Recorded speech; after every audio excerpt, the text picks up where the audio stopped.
Hi, welcome to Swin at Dusk, perfect for cozy nights, quiet moments, or when your heart needs a little warmth.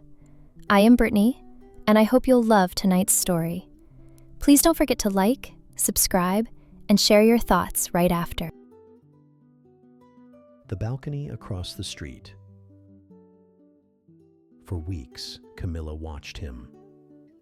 Every morning from her tiny third-floor apartment in Lisbon, coffee in hand and hair still a mess, she saw him step onto his balcony across the street.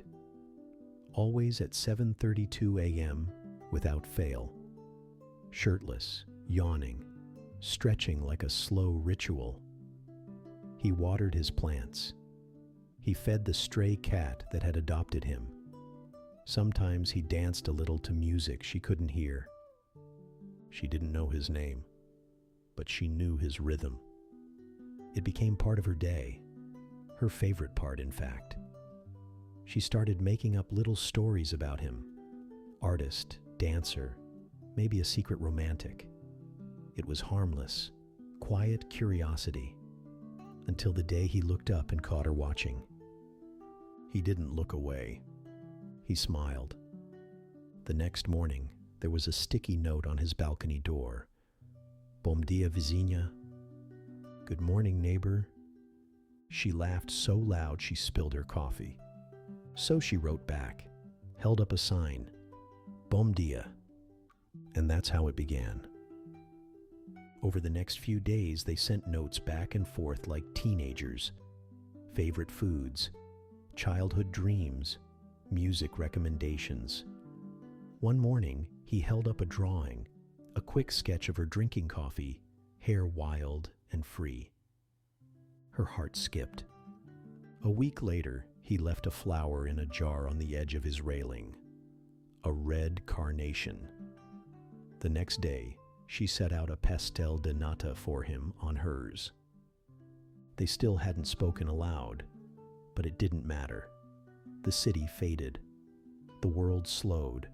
And then one evening, as golden light spilled over the rooftops, he stepped out holding a cardboard sign. Dinner? My place? She nodded. They didn't need words when he opened the door. His hand reached for hers instinctively, and she followed him inside like she'd done it 1,000 times before. The apartment smelled like bergamot and rosemary. Music floated gently from an old speaker. He poured wine, handed her a glass, and their fingers lingered longer than necessary. They ate slowly, in between bites of laughter and stolen glances. The way he watched her, not with hunger, but with wonder, made her feel like something delicate and divine. Later, after the dishes were forgotten and the wine was nearly gone, he touched her jaw, gently tilting her face toward his. She kissed him first. It was soft, slow, and certain. A kiss full of days, watching from afar. When his hands found her waist and pulled her closer, she exhaled against his lips. Her blouse slipped from her shoulders like silk, surrendering to gravity. His breath hitched as he traced the curve of her back. They moved to the couch, limbs tangled, laughter turning to whispers. He kissed her collarbone, her chest, her hips, each motion deliberate, exploratory, reverent. She responded in kind, her fingers tugging at his shirt, her mouth finding the hollow of his neck.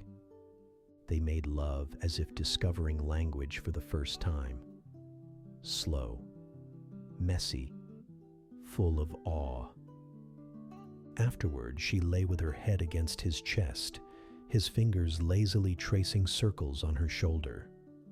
From her new view, the city looked different, especially the balcony across the street. Hope you enjoyed the story and it stimulated your imagination. We have more stories to come and look forward to hearing from you. Please like, subscribe, and leave us a comment.